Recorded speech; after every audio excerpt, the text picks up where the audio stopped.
अस्सलाम वालेकुम dear students. आप मुझे बहुत सारे बच्चे कह रहे थे कि हमें इम्पोर्टेंट क्वेश्चंस कुछ चाहिए, तो उनके लिए मैंने यहाँ पर ये कुछ इम्पोर्टेंट क्वेश्चंस दिए हैं। तो अलग अलग से मैं आपको चैप्टर वाइज यहाँ पर क्वेश्चंस दूंगा, ठीक है, ताकि आपको हेल्प मिले जो कमिंग एग्जामिनेशन है, ठीक है। और इससे अलावा भी आप और क्वेश्चंस जो हैं तो वो कर लेना, ठीक है। तो ये मैंने समझा कि इम्पोर्टेंट है, तो आप ये देख लीजिए और इसको सब्सक्राइब और शेयर अगर किसी स्टूडेंट को ज़रूरत हो उनको भी दे दीजिएगा, ठीक है। तो पहला चैप्टर है इलेक्ट्रिक चार्ज एंड फील्ड। तो इसमें पहला क्वेश्चन क्या है, बेसिक प्रॉपर्टीज ऑफ चार्जेस, ठीक है ना। उसमें चार्ज एनाहिलेशन वगैरह क्वांटाइजेशन वो आता है, दो चार प्रॉपर्टीज। उसके बाद Coulomb's law in vector form, इसमें Coulomb's law in vector form करना है और डायग्राम हमेशा बनाना है, जिस भी चीज़ की हो डायग्राम कोशिश करना है कि हर जगह डायग्राम हो, ताकि क्वेश्चंस आपको अच्छे मार्क्स मिले। उसके बाद है सुपरपोजिशन प्रिंसिपल, प्रॉपर्टीज, ये फोर्सेस का भी है इलेक्ट्रिक फील्ड्स का भी, इसमें भी डायग्राम जरूरी है। Properties of electric and magnetic field lines, magnetic field भी लाइंस भी करना, ठीक है, इलेक्ट्रिक और magnetic field lines.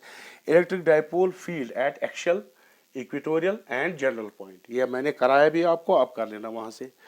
Gauss's law, Gauss's law and field due to uniformly charged solid conducting non conducting sphere and spherical shark, यानी जो भी sphere का है वो कंप्लीट कर देना।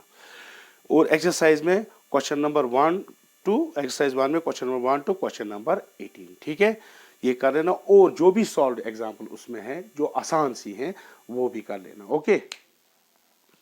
आप स्क्रीनशॉट ले लो, दूसरा चैप्टर पर जाएंगे। Chapter number 2 electrostatic potential and capacitance, इसमें potential energy due to electric dipole and system of two charges, ठीक है।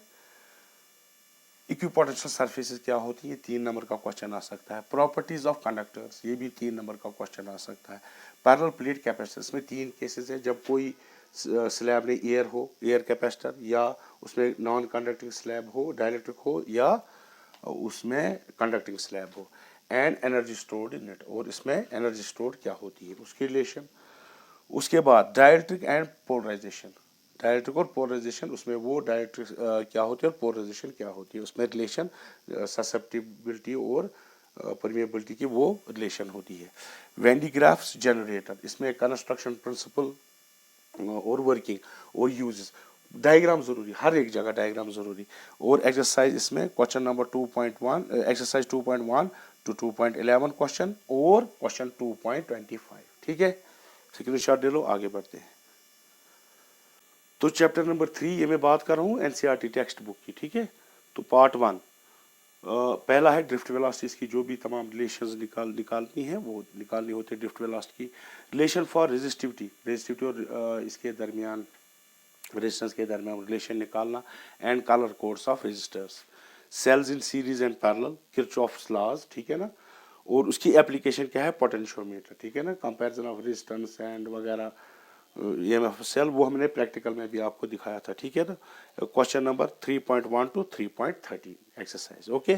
स्क्रीनशॉट ले लो, आगे बढ़ते हैं।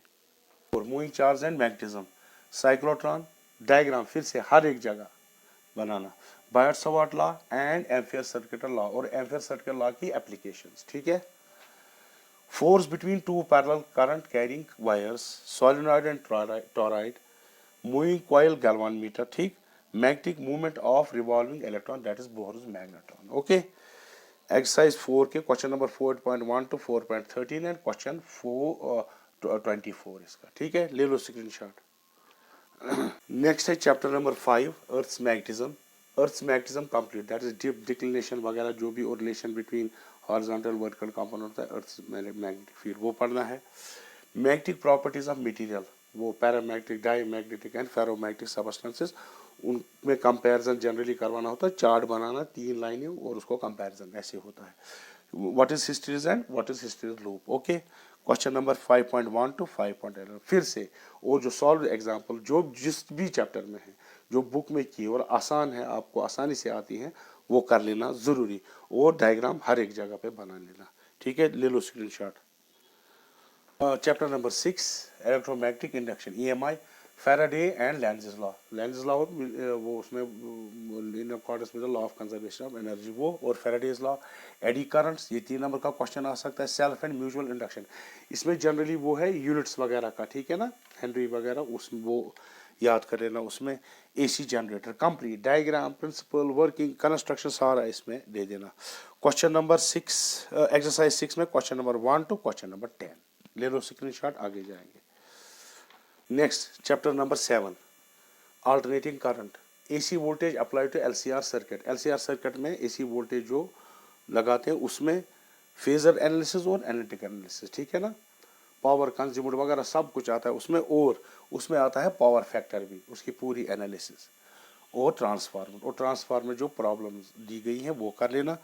और क्वेश्चन नंबर 7.1 टू 7.11, ठीक है, डायग्राम वायर एवर, जहाँ मतलब बनाना तो हर एक जगह है डायग्राम, ठीक है, ना भी हो तो तब भी बनाना। Chapter number 8 what is displacement current, उसकी रिलेशन कैसे निकालते हुए एडजस्ट करते हैं। Source of electromagnetic wave, electromagnetic wave के सोर्सेज क्या क्या है।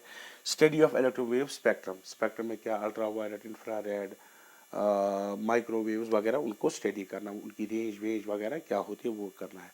तो इस एक्सरसाइज में आपको 8 में 8 पॉइंट क्वेश्चन नंबर 8.1 टू 8.8 और सॉल्व एग्जाम्पल्स, ठीक है।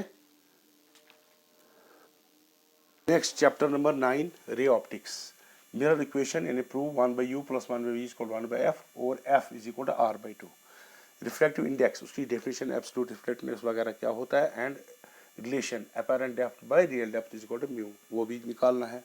टी आर कंप्लीट यानी टोटल इंटरनल रिफ्लेक्शन में जो जो भी रिलेशन है उसकी कंडीशंस वगैरह, डायग्राम, ओके, वो बनाना। Lens makers formula and thin lens in contact, 1/f = 1/f1 + 1/f2 and so on.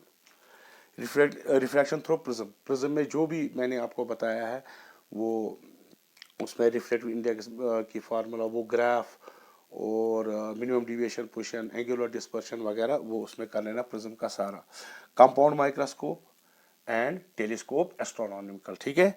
Question exercise 9 के 9.1 टू 9.15, ओके, स्क्रीनशॉट ले लो।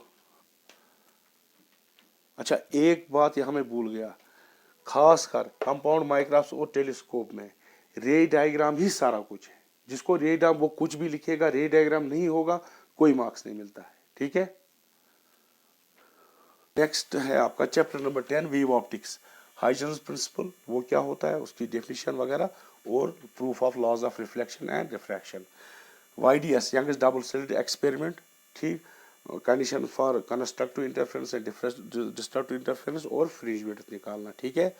और what are coherent and incoherent sources, diffraction at single slit, polarisation by scattering and reflection यानी Brewster's law, और polarisation के कुछ uses याद रखना। तो इसमें question number 10 question number 1 to question number 10 कर लेना, और जहां जहां भी जो भी सॉल्व एग्जांपल एनसीईआरटी बुक में है वो कर लेना जो आसान हो, ठीक है। ले लो स्क्रीनशॉट। चैप्टर नंबर 11 एटम्स, ठीक है, यहाँ experimental study of photo electric effect, ठीक है, और आइंस्टाइंस फोटो इलेक्ट्रिक इक्वेशंस को डिराइव करना, ये छोटी सी होती है, 3 नंबर का क्वेश्चन आ सकता है इसमें से। प्रॉपर्टीज ऑफ फोटॉन्स, ये भी 3-2 नंबर का क्वेश्चन आ सकता है, ठीक है, 5-8 प्रॉपर्टीज लिखनी होती है। डिब्रॉगली वेव, उसकी रिलेशन निकालना वो भी छोटी है, and calculate the wavelength of electron on the basis of de Broglie principle, okay. Question number 11.1 to question number 11.5, ठीक है, स्क्रीनशॉट ले लो, आगे बढ़ते हैं। इससे पहले जो मैंने करेक्शन है, इससे पहले जो चैप्टर 11 मैंने लिखा था वो ड्यूअल नेचर ऑफ मैटर है, यहाँ मैंने लिखा था atoms, okay. Now chapter number 12 atoms, Bohr model of hydrogen atom, ठीक, कंप्लीट, उसके पोस्टुलेट्स वगैरह। Line spectrum of hydrogen atom यानी वो जो सीरीज लेमन पफन पशन सीरीज वो करना है, ठीक है। एक्सरसाइज क्वेश्चन नंबर 12.1 टू 12.10, ठीक है, स्क्रीनशॉट ले लो, आगे बढ़ते हैं। Next chapter number 13 nuclei, mass energy and nuclear binding energy, वो मास एनर्जी रिलेशनशिप वो कर्व वगैरह उसमें डालना। Laws of radio active decay, वो लॉज क्या है, 2-3 लॉज वो है वो कर देना। Alpha beta and gamma decay, ठीक है। हाफ लाइफ पीरियड इसको प्रूव करना, T1/2 1/2 = ln2/λ। Fission and fusion reaction, जो रिएक्शन फिशन फ्यूजन के कुछ वो देख लेना, वो याद कर लेना। और एक्सरसाइज 13 के क्वेश्चन नंबर 13.1 तो 13.6 फिर से मैं कह रहा हूँ डायग्राम बनाना ज़रूरी होता है। और जहाँ जहाँ भी ये न्यूमेरिकल हो पहले उनको एसआई यूनिट्स में कन्वर्ट करो, ठीक है, उसके भी नंबर होते हैं, ठीक है ना, फिर उसके बाद सॉल्व करो। और ये जो है जो सॉल्व एग्जांपल्स है वो भी कर लेना, ठीक है। Next chapter number 14 semiconductors, classification of metals, semiconductors and insulator on the basis of band theory, ठीक। इंट्रिंसिक एंड एक्सट्रिंसिक सेमीकंडक्टर्स, उनके दरमियान डिफरेंस क्या होती है, ठीक, वो डिफरेंस चार्ट बना लेना उनमें। डायोड एज हाफ वेव और full wave rectifier, zero diode as voltage regulator, देखिए इनके लिए डायग्राम हर एक जगह जरूरी है।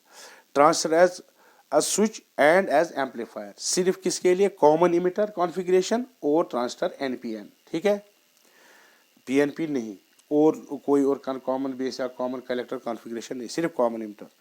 Logic gates definition, Boolean expression, logic gates की डेफिनेशन, बूलियन एक्सप्रेशन, इनकी truth table and logic symbol of OR AND NOT and NAND gate, छोटी छोटी डेफिनेशन होती हैं, ठीक। And NOR gate, realisation of OR AND NOT gate with the help of diodes, ठीक है। और एक्सरसाइज में 14.1 टू 14.8 एंड 14.15 टू 14.19, ओके, ले लो screenshot. Last chapter, chapter number 15 communications, element of communication, जो एलिमेंट्स होते हैं वो 2-3 होते हैं, उसकी डायग्राम बनानी होती है, ठीक। प्रोपगेशन ऑफ इलेक्ट्रोमैग्नेटिक यानी स्काई वेव वगैरह वो कैसे, उनके लिए बारे में बताना है। एम्पलीट्यूड मॉड्यूलेशन क्या होती है और difference between modulation demodulation, question number 15.1 to question number 15.5, ठीक है। तो लास्ट में बताना चाहता हूँ, लास्ट हर एक जगह डायग्राम बनाना, ठीक, अच्छी तरह से लेबल डायग्राम, उसके लिए आपको मार्क्स मिलते हैं। दूसरी बात, जो एनसीईआरटी बुक में सॉल्व्ड एग्जांपल्स हैं और जो आसान आसान है आप वो सॉल्व कर लेना, और जो मैंने यहाँ एक्सरसाइज दी है वो कर लेना, ठीक है। इसके अलावा अगर आपको मतलब और भी कुछ क्वेश्चंस आपको आते हो तो वो कर लेना, ठीक, पूरे इसी पे रिलाई नहीं कर लेना, ठीक है ना। तो मैंने कोशिश की कि इंपॉर्टेंट क्वेश्चन ले लो, ठीक है।